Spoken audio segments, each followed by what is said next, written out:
Assalamualaikum warahmatullahi wabarakatuh. Kembali lagi bersama saya Monica Ramadhani Chania, berasal dari kelas 19A Program Studi Pendidikan Sejarah Fakultas Keguruan dan Ilmu Pendidikan Universitas Riau. Baiklah, pada kesempatan kali ini seperti slide yang telah dilihat di samping, bahwa saya akan kembali menjelaskan suatu materi yang berkaitan dengan mata kuliah Sejarah Indonesia 2, di mana saya akan membahas mengenai kebijakan politik, kebijakan ekonomi, serta perubahan sosial budaya pada masa pemerintahan Hindia Belanda. Untuk mengetahui apa saja mengenai kebijakan-kebijakan yang diterapkan pada masa itu, maka simak penjelasannya hingga akhir video kali ini. Baiklah, sebelum kita membahas mengenai kebijakan-kebijakan yang terjadi pada masa pemerintahan Hindia Belanda, sebelumnya di sini saya ingin memberitahu apa itu Hindia Belanda.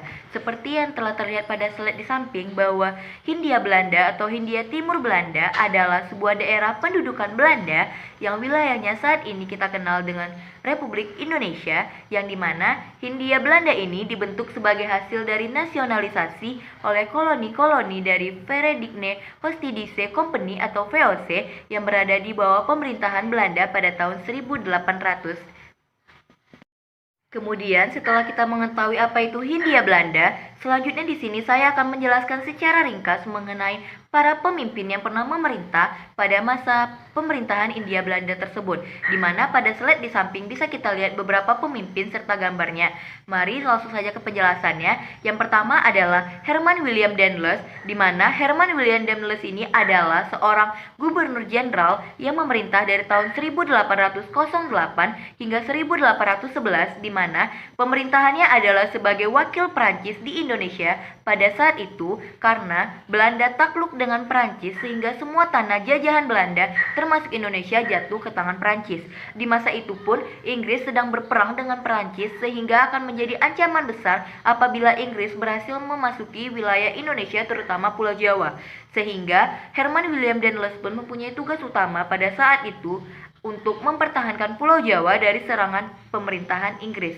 Selanjutnya, pemerintahan Daendels yang hanya berlangsung hingga tahun 1811 ini dilanjutkan oleh Thomas Stafford Raffles, di mana ia merupakan seorang pemimpin VOC atau Gubernur Jenderal Inggris yang memerintah dari tahun 1811 hingga 1816. Karena kapitulasi Tuntang ini berarti mengakhiri kekuasaan Belanda di Hindia Belanda untuk sementara waktu, dan Inggrislah yang berkuasa di Hindia Belanda pada masa itu. Kekuasaan dari Thomas Raffles ini hanya berlangsung hingga tahun 1816. Kekuasaan Thomas Stafford Raffles di Indonesia berakhir secara resmi pada tahun 1816. Dengan berakhirnya kekuasaan Raffles menjadi tanda berakhirnya Inggris di Indonesia pada masa itu. Selanjutnya, kepemimpinan dari pemerintahan Hindia Belanda dipimpin oleh Van der Campelen yang merupakan Gubernur Jenderal Hindia Belanda pertama yang memerintah sesudah kekuasaan Inggris berakhir di Indonesia atau Hindia Belanda. Namun dia dianggap lemah oleh Belanda sehingga Van den Campelen dipanggil pulang ke Belanda, dan pada masa pemerintahan Campelen juga terjadi perang Diponegoro atau Perang Jawa pada tahun 1825 dan berakhir pada tahun 1830. Setelah Van den Campelen dipulangkan ke Belanda, maka pemerintahan pun digantikan oleh Van de Bosch pada masa itu, di mana Van de Bosch kita kenal sebagai pencetus dari salah satu kebijakan ekonomi, yaitu sistem tanah paksa. Baiklah, mungkin sekian beberapa pemimpin yang pernah menguasai atau memimpin pemerintahan Hindia Belanda pada masa itu. Setelah kita mengetahui apa itu Hindia Belanda serta para pemimpin yang pernah memimpin pemerintahan Hindia Belanda pada masa itu, selanjutnya kita akan memasuki materi utama, yaitu mengenai kebijakan politik, kebijakan ekonomi, serta perubahan sosial budaya pada pemerintahan Hindia Belanda. Yang pertama adalah kebijakan politik. Pada slide di samping bisa kita lihat bahwa ada beberapa kebijakan politik yang pernah terjadi pada pemerintahan Hindia Belanda tersebut. Yang pertama adalah kebijakan politik pecah belah, politik adu domba atau yang dikenal dengan divide et impere. Ini adalah suatu kombinasi strategi politik, militer, dan ekonomi yang bertujuan mendapatkan dan menjaga kekuasaan dengan cara memecah kelompok besar menjadi kelompok-kelompok kecil yang lebih mudah ditaklukkan. Dalam konteks lain, politik pecah belah juga dapat berarti mencegah kelompok-kelompok kecil untuk menjadi satu kesatuan sehingga membentuk kelompok besar yang lebih kuat. Dan awalnya, divide et impere ini merupakan suatu strategi perang yang diterapkan oleh bangsa-bangsa kolonialis mulai pada abad ke-15 seperti bangsa Spanyol, Portugis, Belanda, Inggris, dan Prancis. Bangsa-bangsa tersebut melakukan ekspansi dan penaklukan untuk mencari sumber-sumber kekayaan alam terutama di wilayah tropis. Seiring dengan berjalannya waktu, metode penaklukan mereka mengalami perkembangan sehingga divide et impere tidak lagi sekedar strategi perang melainkan menjadi strategi politik. Selanjutnya adalah kebijakan politik liberal, di mana politik liberal ini dimulai dengan diberlakukannya Undang-Undang Agraria tahun 1870 ada yang merupakan sebuah peraturan perundang-undangan yang dikeluarkan oleh pemerintahan Hindia Belanda pada tahun 1870 di masa Menteri Kolonial Belanda Engelbertus de Waal. Dalam Undang-Undang Agraria ini, pengusaha swasta dapat menyewa tanah milik pemerintah selama 75 tahun untuk dimanfaatkan sebagai perkebunan. Dengan demikian, perkebunan di Indonesia tidak lagi menjadi monopoli pemerintahan Belanda, namun dilakukan liberalisasi sehingga pemilik modal swasta dapat membuka perkebunan mereka sendiri. Dan yang terakhir adalah politik etis atau politik balas budi yang merupakan suatu pemikiran yang menyatakan bahwa pemerintahan kolonial memegang peranan tanggung jawab moral bagi kesejahteraan bumi putra. Pemikiran ini merupakan kritik terhadap politik tanam paksa yang merupakan hal yang sangat membuat masyarakat Indonesia sengsara. Munculnya kaum etis yang dipelopori oleh Peter Broskov dan Chen Th van Deventer, seorang politikus ini, ternyata membuka mata para pemerintah kolonial untuk lebih memperhatikan nasib para bumi putra yang terbelakang. Pada tanggal 17 September 1901, Ratu Wilhelmina yang baru naik tahta menegaskan dalam pidato pembukaan parlemen Belanda bahwa pemerintahan Belanda mempunyai panggilan moral dan hutang budi terhadap bangsa bumi putra di Hindia Belanda. Ratu Wilhelmina menuangkan panggilan moral tersebut ke dalam kebijakan politik etis yang terangkum ke dalam program Trias van Deventer yang meliputi pertama, irigasi atau pengairan, membangun dan memperbaiki pengairan-pengairan untuk bendungan pertanian. Yang kedua adalah imigrasi, yakni mengajak penduduk untuk bertransmigrasi. Dan yang ketiga adalah edukasi, yakni memperluas dalam bidang pengajaran dan pendidikan. Banyak pihak yang menghubungkan kebijakan baru politik Belanda ini dengan pemikiran dan tulisan-tulisan Van Deventer yang diterbitkan beberapa waktu sebelumnya, sehingga Van Deventer pun kemudian dikenal sebagai pencetus politik etis ini. Akan tetapi, pada dasarnya, kebijakan-kebijakan yang diajukan oleh Van Deventer awalnya berjalan dengan baik.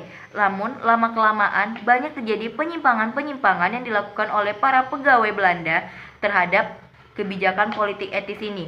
Penyimpangan politik etis ini terjadi karena ada kepentingan Belanda terhadap rakyat Indonesia, sehingga pada akhirnya politik etis ini pun juga mempunyai beberapa penyimpangan yang merugikan rakyat Indonesia pada masa itu.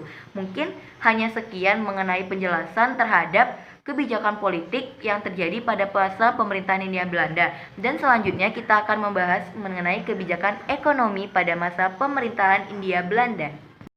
Baiklah, selanjutnya di sini saya akan melanjutkan pembahasan mengenai kebijakan ekonomi yang pernah terjadi pada masa pemerintahan Hindia Belanda. Dan pada slide di samping bisa kita lihat beberapa poin mengenai kebijakan ekonomi yang pernah terjadi pada masa itu. Dan langsung saja mengenai pembahasannya. Yang pertama ialah monopoli perdagangan, yang bagaimana seperti kita ketahui bahwa pada masa itu rakyat tidak diperkenankan untuk menjual hasil bumi mereka secara bebas. Maka dengan itu secara tidak langsung dan secara terpaksa mereka menjual hasil buminya kepada pihak Belanda, dan pihak Belanda dengan kekuasaannya pada masa itu membeli hasil bumi rakyat Indonesia dengan harga yang sangat rendah, dan hal itu sungguhlah sangat merugikan rakyat Indonesia. Dan yang kebijakan kedua terjadi pada masa pemerintahan Herman William Daniels, yang dimana ia menjual tanah-tanah milik gubernemen kepada pihak partikelir karena kesulitan keuangan akibat perperangan melawan koalisi pimpinan Inggris pada masa itu. Dan kebijakan ekonomi yang ketiga yaitu Sistem sewa tanah atau land rent system yang merupakan kebijakan ekonomi liberal berdasarkan asas liberal yang berupa sewa tanah yang diprakarsai oleh Raffles. Raffles berpendirian bahwa semua tanah adalah milik raja yang berkedaulatan yakni Inggris, dan dalam aturan sewa tanah tersebut, rakyat yang menyewa tanah dan membayar pajak tanah bebas menanam tanaman apapun di tanah yang disewanya.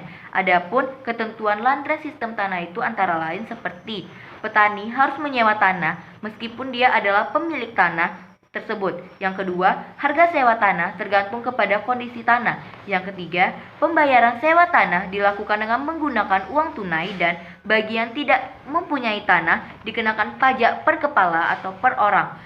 Akan tetapi, dalam pelaksanaannya, land rent system di Indonesia mengalami kegagalan yang disebabkan oleh beberapa faktor seperti rakyat pribumi di pedesaan tidak biasa menggunakan uang karena pada masa Belanda rakyat membayar dengan hasil bumi. Yang kedua, feodalisme masih sangat kental dalam masyarakat. Yang ketiga, masa kekuasaan Raffles yang terbilang singkat tersebut mengakhiri sistem sewa tanah pada masa itu.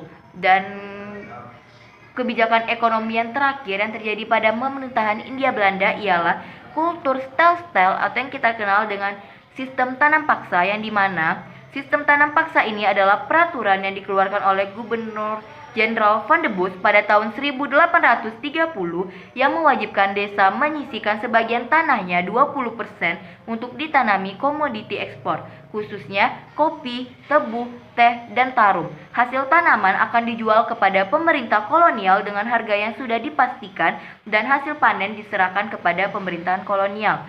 Tanam paksa adalah era yang paling eksploitatif dalam praktek ekonomi Hindia Belanda. Sistem tanam paksa ini jauh lebih keras dan lebih kejam dibandingkan sistem monopoli VOC karena ada sasaran pemasukan penerimaan negara yang sangat dibutuhkan oleh pemerintah. Petani pada zaman VOC wajib menjual komoditas tertentu pada VOC. Kini harus menanam tanaman tertentu dan sekaligus menjualnya dengan harga yang ditetapkan oleh pemerintah. Akibat sistem yang memakmurkan dan mensejahterakan negeri Belanda ini, Van de Bosch selaku penggagas dianugerahi gelar Graaf oleh Raja Belanda pada 25 Desember 1839, dan di mana aturan-aturan tanam paksa ini pada awalnya berjalan dengan baik, akan tetapi lambat kelamaan mengalami penyimpangan dalam aturan tanam paksanya, seperti tanah yang digunakan lebih dari 1/5 bagian. Kemudian pengerjaan tanah untuk tanam paksa melebihi waktu menanam padi dan yang lainnya. Dan akibat dari tanam paksa ini bagi Belanda sangat menguntungkan karena mereka menerima pemasukan yang sangat banyak, sedangkan bagi Indonesia dengan adanya sistem tanam paksa ini terjadi kemiskinan dan penderitaan fisik serta mental yang berkepanjangan, beban pajak yang berat, serta jumlah penduduk Indonesia menurun dan rakyat Indonesia mengalami kesengsaraan yang sangat panjang pada masa itu. Akan tetapi bagi rakyat Indonesia ada satu dampak positif mengenai sistem tanam paksa ini, yaitu dengan adanya tanam paksa, rakyat Indonesia mengenal teknik menanam jenis tanaman baru terkhususnya komoditi ekspor. Baiklah, mungkin sekian penjelasan mengenai kebijakan ekonomi yang terjadi pada masa pemerintahan Hindia Belanda. Baiklah, selanjutnya di sini saya akan menjelaskan mengenai pembahasan terakhir, yaitu perubahan sosial budaya yang terjadi pada masa pemerintahan Hindia Belanda. Seperti yang telah dapat kita lihat pada slide di samping, telah terdapat beberapa poin mengenai perubahan sosial budaya yang terjadi pada pemerintahan Hindia Belanda pada masa itu. Dan langsung saja mengenai penjelasannya, yang pertama adalah terjadinya mobilitas sosial. Hal ini terjadi karena adanya gelombang transmigrasi, terutama untuk memenuhi tenaga-tenaga di perkebunan-perkebunan yang dibuka Belanda di luar Jawa. Yang kedua adalah munculnya kaum elit terdidik. Hal ini karena tuntutan memenuhi pegawai pemerintah, sehingga menyebabkan didirikannya sekolah-sekolah di berbagai kota. Hal ini mendorong lahirnya elit terdidik atau priai cendekiawan di perkotaan, walaupun jumlah mereka sedikit tetapi sangat berperan dalam perkembangan pergerakan selanjutnya. Yang ketiga adalah terjadinya pembentukan status sosial, di mana pada masa itu yang tertinggi adalah Eropa, lalu Asia dan Timur, yang kemudian yang terakhir adalah kaum pribumi. Dan yang keempat yaitu terjadinya penindasan dan pemerasan secara kejam. Tradisi yang dimiliki oleh bangsa Indonesia seperti upacara dan tata cara yang berlaku dalam lingkungan istana menjadi sangat sederhana bahkan cenderung dihilangkan. Tradisi tersebut secara perlahan digantikan oleh tradisi pemerintahan Belanda. Yang kelima adalah dengan merosotnya peranan politik, maka para elit politik baik raja maupun bangsawan mengalihkan perhatiannya ke bidang seni budaya. Contohnya, Paku Buwono V memerintahkan penulisan serat Centini, R.N. Ronggo Warsito menyusun kitab Pustaka Raya Purwa, Mangkunegara IV menyusun kitab Wedatama, dan lain-lain. Yang keenam adalah budaya barat berkembang secara luas, bahkan merusak sendi-sendi kehidupan budaya tradisional yang dimiliki oleh bangsa Indonesia. Sebagai contohnya, kebiasaan minum minuman keras yang dilakukan oleh golongan bangsawan. Kebiasaan tersebut bukanlah milik asli bangsa Indonesia, tetapi kebiasaan yang dilakukan oleh kalangan bangsa barat yang dibawa oleh para penjajah. Kemudian yang ketujuh adalah birokrat menggunakan bahasa Belanda sebagai simbol status mereka serta terjadinya penggunaan kosakata yang menyerap dari bahasa-bahasa Belanda. Dan yang terakhir dari Baiklah, perubahan sosial budaya pada masa pemerintahan Hindia Belanda yang terakhir adalah masuknya agama Katolik dan Protestan pada masa itu, di mana seperti yang kita ketahui bahwa bangsa Belanda pun juga turut menyebarkan agamanya pada saat ia menduduki wilayah Indonesia pada masa itu. Baiklah, mungkin sekian penjelasan materi saya mengenai kebijakan politik, kebijakan ekonomi, serta perubahan sosial budaya yang terjadi pada masa pemerintahan Hindia Belanda. Apabila ada salah kata, saya mohon maaf. Wabillahi taufik walhidayah. Wassalamualaikum warahmatullahi wabarakatuh, dan sampai jumpa di video selanjutnya. See you.